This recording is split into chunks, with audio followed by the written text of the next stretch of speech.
क्या रानी रत्नावती आ रही थी? क्या तांत्रिक सिंधिया आसपास में है ना?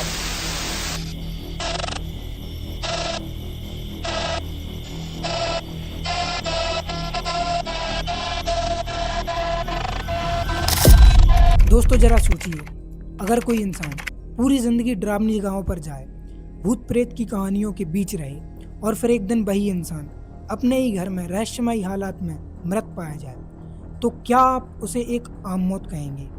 आज की ये कहानी एक ऐसे ही इंसान के बारे में है, Gaurav Tiwari, India's most popular paranormal investigator. Gaurav Tiwari ना तो कोई तांत्रिक थे और ना ही कोई बाबा। वो एक पढ़े लिखे, एक समझदार, लॉजिकल इंसान थे जिनका साफ मानना था हर चीज का जवाब भूत नहीं होता, लेकिन हर चीज को नजरअंदाज भी नहीं किया जा सकता। इसी सोच के साथ 2009 में गौरव तिवारी ने इंडियन पैरानॉर्मल सोसाइटी यानी आईपीएस की फाउंडेशन रखी, जिसे देश की पहली फॉर्मल इन्वेस्टिगेशन माना गया, जो इलीगल हंटिंग को साइंटिफिक टूल्स और शॉर्टकट्स एनालिसिस के जरिए इन्वेस्टिगेटेड करती थी। EMF recordings, sound mapping, environmental factor, infrasound, chemical exposure और साइकोलॉजी ट्रिगर को प्रॉपर्टी देता था। कुछ सालों में उन्होंने और उनकी टीम ने रिपोर्टली 6000 से ज़्यादा हॉन्टेड लोकेशन एक्सप्लोर की, जिसमें Bhangarh fort, Mukesh Mills, homes institution. IPS के पास फुल एक्सपेक्टम्स कैमरास जैसे एडवांस इक्विपमेंट होने के बावजूद टीम काफी हद तक गौरव तिवारी के जजमेंट पर डिपेंड करती थी, जो उनके स्ट्रॉन्ग इन्वेस्टिगेशन रेपुटेशन को दिखाता था। जब बाकी लोग बोलते थे यह आत्मा है, तो गौरव के दिमाग में कुछ अलग ही सोच चलती थी। मतलब पहले देखो हवा है या बिजली का असर। वो शांत रहता था और वो सुनता था, समझता था। इसी वजह से लोगों ने उस पर ट्रस्ट करना जरूरी समझा और लोगों का उस पर ट्रस्ट बढ़ता गया।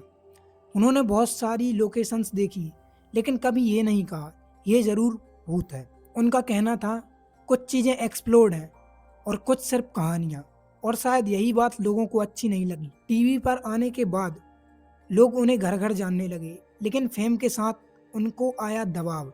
गौरव पिछले कुछ महीनों से बदल गए थे, कम बोलते थे, थके हुए रहते थे, नींद पूरी तरह से नहीं लेते थे, लगातार डरावनी जगहों पर जाना, रात में जागना और लोगों की उम्मीद का बोझ। लेकिन बाहर से वह हमेशा मजबूत रहते थे। और फाइनली वो टाइम आया, 7 जुलाई 2016। वो दिन 7 जुलाई 2016 सुबह की शुरुआत हुई एक चौंकाने वाली खबर के साथ। Been made in Gaurav Tiwari's death case. Gaurav Tiwari was a very noted ghost hunter, and as per doctors, it seems to be a case of homicide. Gaurav Tiwari's family members, including his father and wife, were questioned for over 8 hours. They are still in police station, and according to the police, they seem to be hiding facts about the sequence of events that led to Gaurav Tiwari's death. गौरव तिवारी की अपने ही घर में मौत हो गई। Police वालों को मानना था कि ये सब एक सुसाइड है, लेकिन कहानी यहीं खत्म नहीं होती। उनकी गर्दन पर निशान, कमरे की हालत अजीब थी। उनकी पत्नी और उनके पिता ने कहा गौरव ऐसा इंसान नहीं था कि जो सुसाइड करे। क्या सच में यह सुसाइड थी? क्या वह किसी मानसिक दबाव में थे? ये सब जानने के लिए हमें उनके लास्ट केस में जाना पड़ेगा। गौरव तिवारी की आखिरी इन्वेस्टिगेशन 6 जुलाई 2016 की रात वेस्ट दिल्ली के जनकपुरी इलाके में हुई थी।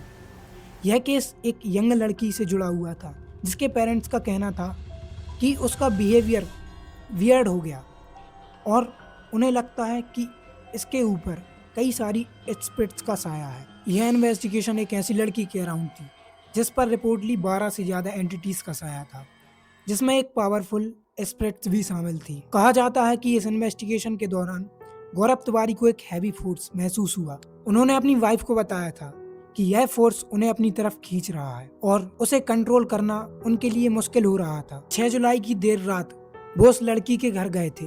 रात में तकरीबन 1:30 बजे वो वहां से लौटकर अपने घर वापस आए। उसी सुबह यानी कि 7 जुलाई 2016 गौरव तिवारी अपने बाथरूम में अनरेस्पॉन्सिव हालत में पाए गए। हालांकि ऑफिशियल पुलिस रिपोर्ट में उनकी मौत का कारण सुसाइड बताया गया, लेकिन जनकपुरी केस की इंटेंसिटी की वजह से लोगों के बीच पैरानॉर्मल रीजन को लेकर काफी विवाद रहा। दोस्तों, आप क्या सोच रहे हैं?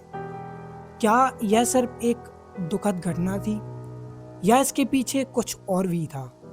कमेंट में अपनी राय जरूर बताइए। अगर आपको ऐसी सच्ची रहस्यमयी कहानियाँ पसंद हैं तो इस वीडियो को लाइक और चैनल को सब्सक्राइब जरूर करें और कहानी को शेयर जरूर करें। हम मिलते हैं अगली कहानी के साथ। Thank you for watching this video.